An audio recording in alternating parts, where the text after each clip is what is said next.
आऊं जस्तो ॾियां असांजे सभिनी दोस्तनि खे जिन असांजे सुञाण दोस्तनि जे लाइ प्रोग्राम सजायो आहे। जेतिरे क़दुरु शख़्सियतनि ते ॻाल्हाइणु आहे त साईं डॉक्टर जे फर्ज़ंद हिकिड़ी तमामु सुठे नमूने सां जामे नमूने सां ॻाल्हायो। साईं ज़ाहिद साहब ॻाल्हायो। सच इहा त टे माण्हू जेकॾहिं खूबियुनि खे ॾिसिजे त हिक ॿिए खां वधीक टे माण्हू दोस्त बि हुआ, टे माण्हू फिलासफ़र बि हुआ, टे माण्हू शाइर बि हुआ, टे माण्हू अदीब बि हुआ, टे माण्हू ॾाह बि हुआ।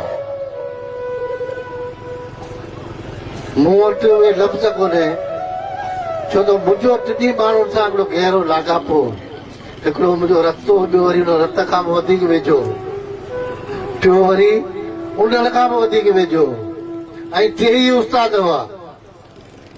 अहिड़ी गॾिजात तमामु थोरी हूंदी आहे जिन माण्हुनि में, जिन माण्हुनि जो गसी हिकिड़ो हुजे, पेचड़ो हिकिड़ो हुजे, रस्तो ई हिकिड़ो हुजे।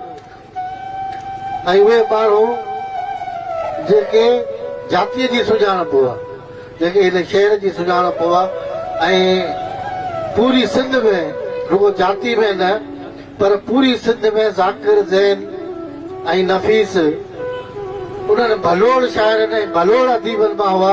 जेके माण्हू जीअं असां वटि साईं तमीमी साहिबु वेठो आहे जंहिंजी सुञाणप आहे, उन्हनि माण्हुनि जी सिंध में उहा सुञाणप हुई। ऐं जेकॾहिं हिकिड़े हिकिड़े ते अलॻि ॻाल्हायां त बि टाइम लॻी वेंदो। जेकॾहिं टिनी खे गॾे ॻाल्हायां जीअं मूं पहिरीं चयो त टिनी माण्हुनि जूं वसूं साॻियूं हुयूं। अला करे असांजा दोस्त जॾहिं प्रोग्राम कयो आहे, जेके